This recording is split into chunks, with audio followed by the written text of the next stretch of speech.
I want to show you two clips. One is of Vandana Shiva, who is a environmental activist, an Indian environmental activist and author, and she's talking about Bill Gates and how he is basically taking over the world's seed supply.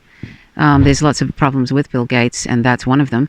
And the other one is about is on Moment of Clarity with Lee Camp, where Stephen Donziger, who's a human rights lawyer, is talking about the great win that he and some other lawyers had over the big oil company Chevron, and for the Ecuadorian people, where Chevron basically used the indigenous people's land in Ecuador as a toilet, basically, and then told them that basically the oil that was flowing in their rivers and on their land was basically milk that had nutritional substances in them, basically telling them that it was edible. I don't know if they fell for that, but that's what this awful multinational company Chevron told them. And in that ruling, Stephen Donziger and the other lawyers were awarded for the Ecuadorian people, the Ecuadorian indigenous people, $9 billion with a B dollars. Since then, the Chevron company has refused to pay the Ecuadorian indigenous people that $9 billion, and in the process, they have been victimizing Stephen Donziger, one of the lawyers, the human rights lawyers, since the 2011 ruling. And right now he's under house arrest, basically for some misdemeanor that they trumped up. It was trumped up by a Judge Kaplan, who is associated with Chevron, and has been, Chevron's basically been doing their best to vilify this lawyer, Stephen Donziger. So he's been under sort of home arrest with an ankle bracelet and everything for the last year and a half. And this goes on. Basically, it's another example of big corporations, trying to make an example of one person. It's just almost the same, and it's similar in some ways to what is being done to Julian Assange. It's not entirely similar, but it has the same hallmarks of big power trying to make an example of someone so that other people who might be thinking of either exposing a government or exposing a corporation, that they don't go ahead with it, because people like what's been happening to Stephen Donziger or what's been happening to Julian Assange and other people like them, if you interfere with big power, which is usually tied up with corporations or Silicon Valley or whatever, if you interfere with them, you are going to be pursued doggedly and vilified, or even tortured, or worse, or killed. You're going to have that happen to you, and in full view of everybody, or not in full view, but basically that other people get to know what's happening. So this is what's going on for Stephen Donziger, and he talks about that in his interview with Lee Camp. And I'm going to show a couple of little clips before that, one from Telesur, and well, at least one clip anyway, one from Telesur. It's a very short clip of him talking to Telesur about that as well, from a couple of years ago. So anyway, it's kind of, you could say it's outrageous what's happening to Stephen Donziger, but at the same time, it's not outrageous when you see how corporations are basically, it's been a coup d'etat of governments by corporations, and they're allowed to basically get away with murder and get away with a sort of an ongoing ecocide, because corporations, as Sheldon Wolin said, these are inverted totalitarian states. So anyway, I think even Chris Hedges recently, a few months ago, did a fundraiser for Stephen Donziger. I mean, he's basically holed up in his house. He can't leave. It's absolutely outrageous. And there's been so many courts have basically held up that ruling against Chevron for the $9 billion that they owe, because they basically have destroyed the lands of these indigenous people in Ecuador. They're still cleaning up, and this happened in the 60s, 70s, and 80s, what Chevron did to them. I think Empire Files has done a short program on this as well, Empire Files with Avi Martin. I have to say, I never got to see that. I've always meant to see it, although I also at the same time have a lot of trouble thinking about not only what's happened to the land and how absolutely appalling it is, but all the non-human animals, which people rarely think about, that also probably drank that disgusting water in Ecuador and died, who have had always are these silent victims, and there are always millions and hundreds of millions of them that we never ever really, a lot of us never think about. that is their home too, and we just destroy it. But that's because we live in a non-vegan world where animals in many ways are inconsequential. And they're used as resources or their entertainment or whatever. So it's not surprising that most of us don't even think about the non-humans, or if we do think about them, say in Ecuador, it's because we're thinking, oh no, we won't be able to look at them anymore, that we don't think of them as individuals who deserve to live in the environment that they were born into without another species destroying it and another species hunting them down and using them as resources. But we don't think that way because we're not vegan yet, and that's why I'm vegan, because animals are not our resources, they're not our property. So back to Vandana Shiva and Bill Gates.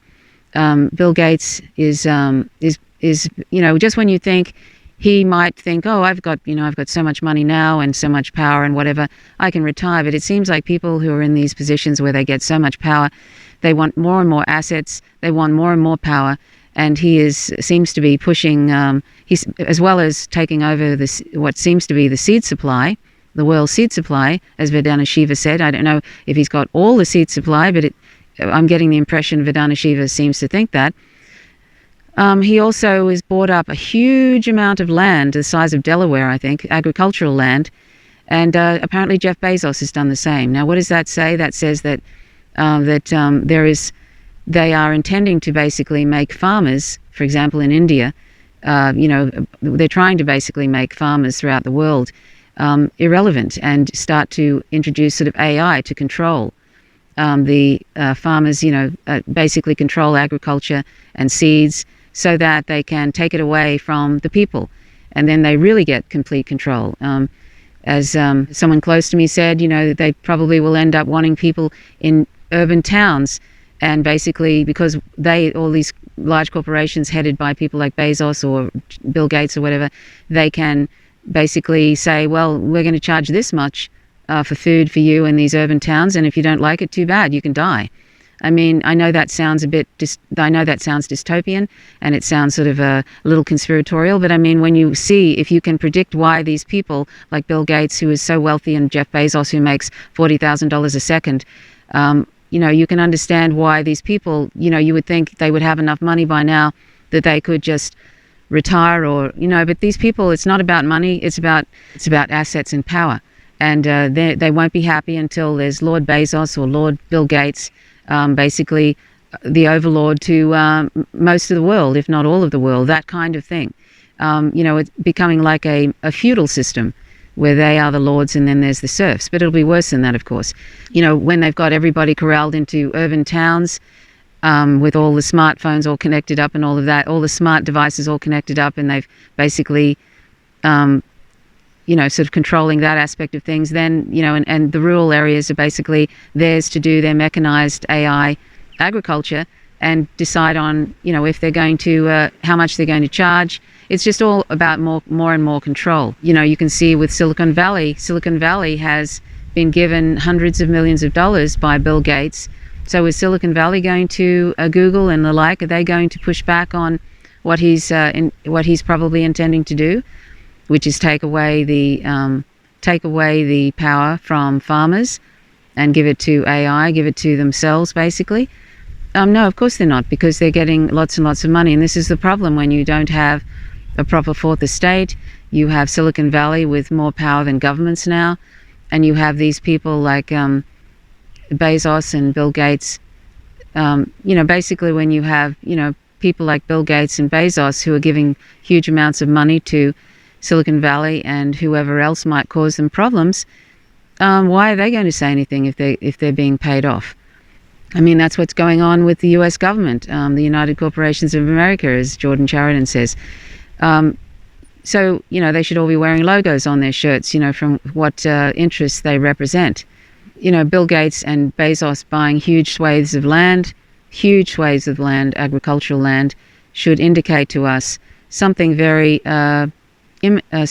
ominous is coming. And when we see how Modi, the fascist prime minister in India, is ignoring the needs of the 250 million farmers who have been striking and basically doing their best to prevent these neoliberal laws that he's trying to bring in, which take away the agency of the farmers and give it to corporations to call the shots about how much they're going to pay the farmers for their produce, which will be a pittance really, and destroying farmers' livelihood. And 1 in 4 farmers, I think, in the world are Indian.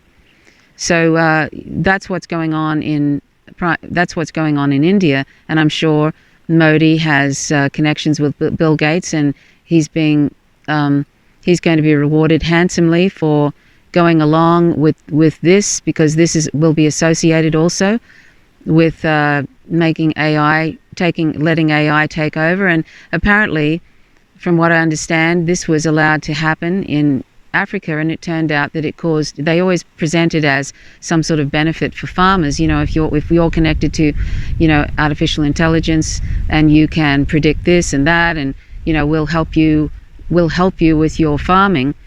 They always present it in a good way, these sort of corporations, these individuals like Bezos and Gates. But really what turns out is it causes more hunger, it causes suicides of farmers, it causes great poverty, and that's what happened in Africa when this was presented to some African farmers. That's what happened. Hunger went up, poverty went up, all sorts of dreadful things happen. See, they present it as it's something beneficial. It's like, come into my parlor, said the spider to the fly, that kind of thing. And then, they're destroyed. Using an old quote.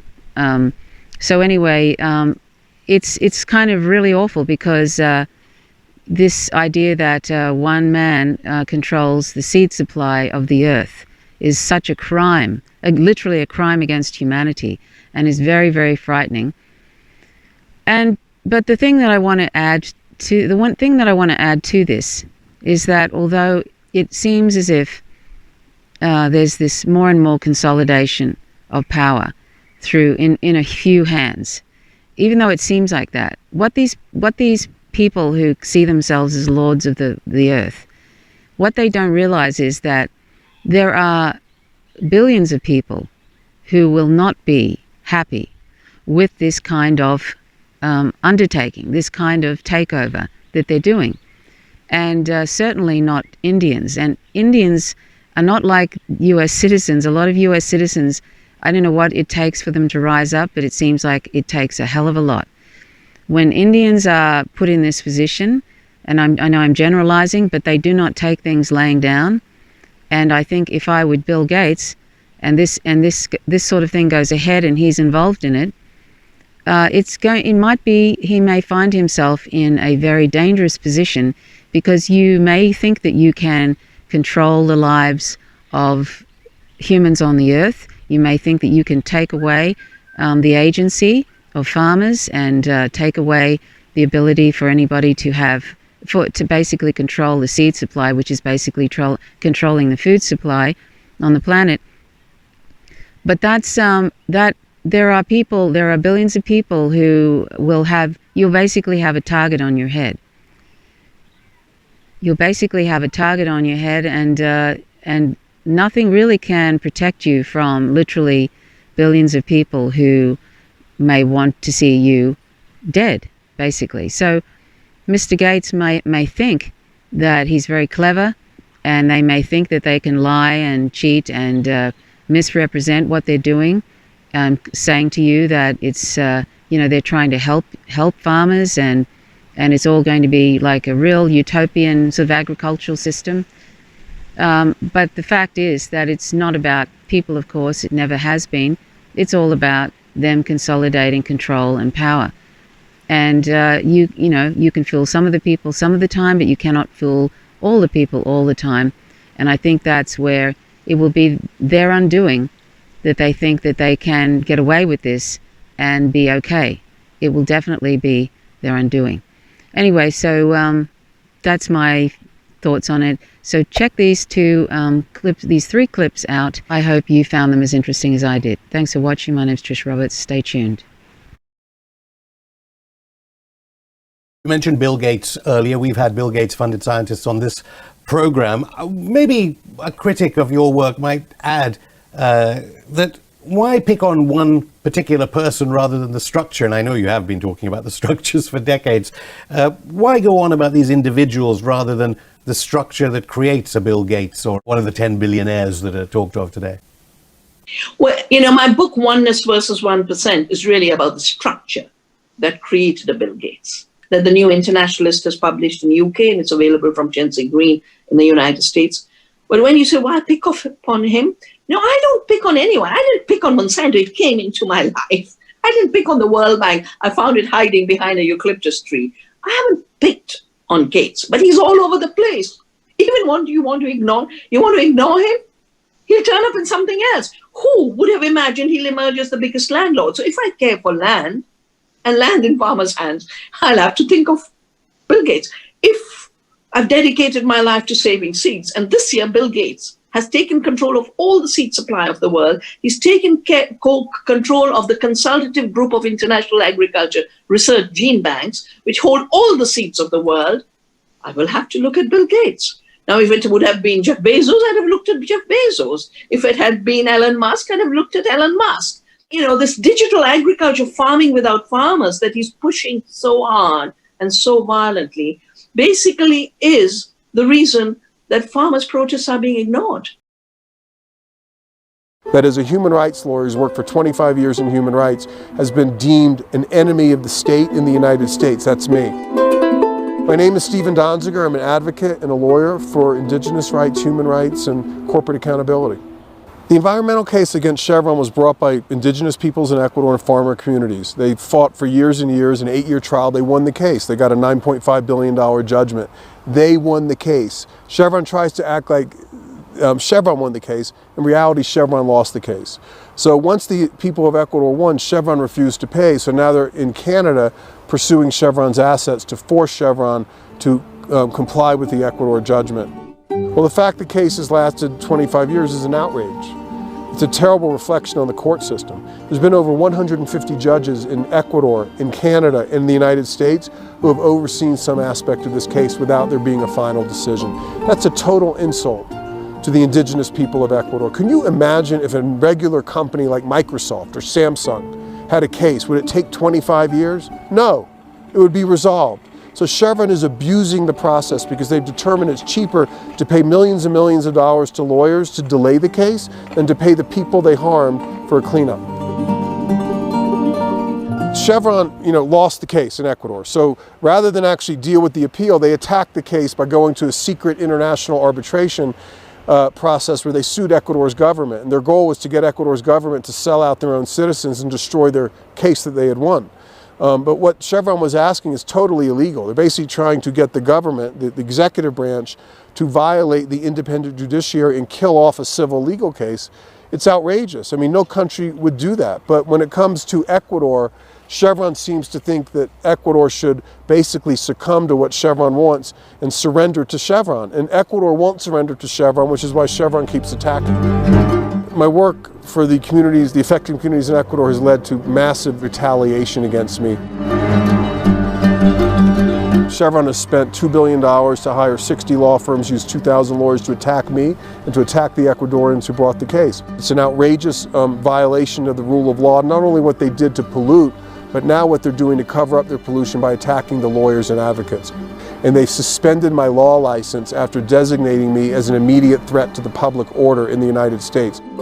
Well, one of the reasons Chevron's fighting so hard is because they know if the indigenous people of Ecuador get a monetary recovery, they've already won the case. If they actually get the money, it will inspire people all over the world who are victimized by this company and by other oil and mining companies who suffer the effects of pollution, who don't have money to hire lawyers. It will encourage them to use the same model we did to get a recovery.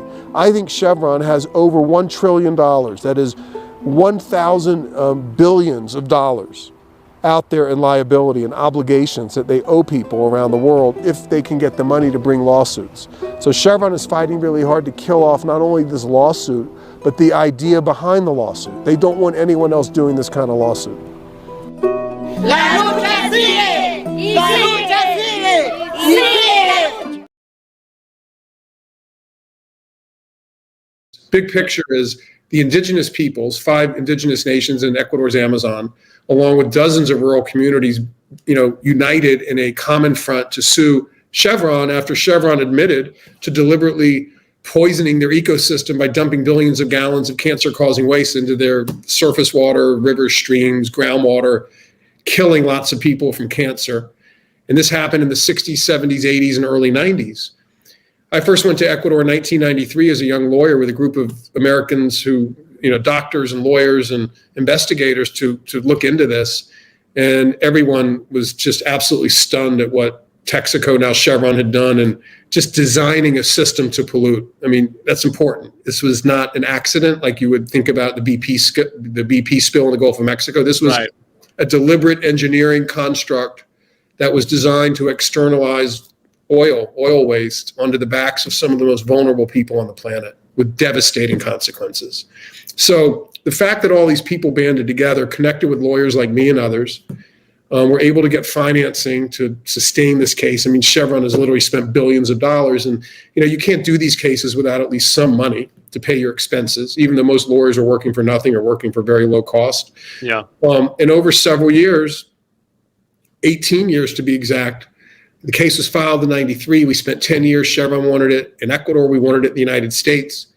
They won that battle. We went to Ecuador. They then immediately turned on the court system and tried to obstruct the trial every step of the way. The communities won in 2011 a $9.5 billion environmental judgment, the largest environmental judgment ever out of a court system, won on behalf of indigenous peoples. Incredible. Yeah. And that is a victory that has been affirmed by multiple appellate courts, including Ecuador's Supreme Court, Canada's Supreme Court in 2015 for enforcement purposes, as well as a bunch of other courts, against what's essentially 29 appellate judges who have validated the judgment. In New York, there's one trial judge, Lewis Kaplan, to whom Chevron went to ask him to help them try to undermine the victory of these communities. And that one judge, without looking at any of the environmental evidence in Ecuador, let Chevron sue me for racketeering. Chevron paid a witness $2 million, coached him 53 days. He came in and lied and claimed that I bribed a judge or approved a bribe. Totally false. The witness later admitted lying. But based on that, Judge Kaplan, with no jury, Judge Kaplan, by the way, is a former tobacco lawyer, found that I bribed the judge in Ecuador, and he purported to try to invalidate the Ecuador judgment that's been affirmed by Ecuador Supreme Court from his trial court in Manhattan. I don't think there's been a greater act of judicial imperialism in U.S. history than what he tried to do. So, as we kept going with this great victory, and I'm not the only lawyer working on this, there's lots of lawyers, and we began to make progress in Canada to try to seize Chevron's assets. Chevron operates in dozens of countries around the world. So when a company doesn't pay a legal debt, you can go try to get their assets in another country. When that happened, Chevron went back to Judge Kaplan, tried to stop me from working on the case. They asked him to impose literally millions of dollars of cost orders on me. They demanded I turn over my computer and cell phone to them so they could spy on what we were doing. Totally unheard of requests. I was just going to say, this is pretty unheard of. Totally unheard of, unprecedented. There's not one other example in the history of the United States where a lawyer was ordered by a judge to turn over his case file to his adversary. I mean, what's up? Okay, it's attorney-client confidentiality, and besides, Chevron would have used the information to identify, some of our clients, harass them, maybe even do harm to them, and it would have destroyed my ability to function as a lawyer, because if you can't maintain confidences with your client, you can't work. So that was the point of what Chevron was doing, was not to, it was to put me in an impossible position. So rather than turn the devices over, I appealed the order, which I believe is unlawful. That order is still on appeal. So it's not even clear if the order is lawful.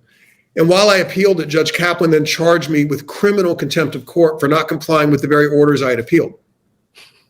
And worse, he assigned the case after it had been rejected by the U.S. Attorney's Office in New York because the charges, I think, are baseless. I think they agree with me.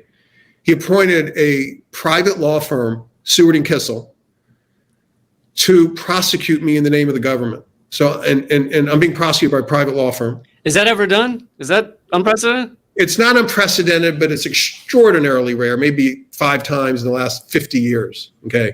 But what's never been done is my law firm that's prosecuting me is conflicted. They have Chevron as a client. And Judge Kaplan and the law firm hid this fact from me for 7 months when they had me detained in my home. So I'm being prosecuted by a Chevron law firm in a case where the government refused to prosecute. The Chevron law firm asked the judge, who was appointed by Judge Kaplan, who's a member of the Federalist Society, to which Chevron is a donor, a major donor, and I'm in house arrest with an ankle claw around me. I can't go out except on rare occasions with court permission. They're charging me with a misdemeanor to avoid a jury. Again, never had a jury. The maximum sentence of a misdemeanor is 6 months in prison. And I've been or 180 days, I've been in house arrest for 575 days. So I've been in house arrest over 3 times longer than the maximum sentence I could get if I were to be convicted. And I have not even had a trial yet. So this is punishment without a crime. It's very dangerous. And I'll close this little way too long opening by saying, That's okay. I'll say that the people of Ecuador have won the case. It's a historic victory. My personal situation, as difficult as it is distinct from that victory. So it's like in another place. I will deal with it. I am dealing with it. But make no mistake, Chevron is attacking me to attack the people of Ecuador. They have no interest in me. They don't want to pay the judgment, and they want to send a message of intimidation to indigenous peoples and their allies around the world who want to do this very important human rights and corporate accountability work. This is judicial imperialism. Like, you can't have a judicial system internationally where a trial judge in one country tries to overrule a Supreme Court decision from another country. And that's what Judge Kaplan has tried to do to help Chevron. And Amnesty International and 13 human rights groups just wrote a letter to Merrick Garland, the new U.S. Attorney General, asking him to review the case and take it back. You know, I think a lot of this problem could be solved if I actually had a regular professional prosecutor and not a private prosecutor, you know, that has a financial interest in my destruction, basically. So we're asking, or these groups are asking Merrick Garland to have the Justice Department take the case back out of the hands of the federal prosecutors and adjudicate it normally. And if that were to happen, I'm pretty convinced I would be released on day one, and the case most likely would be dismissed.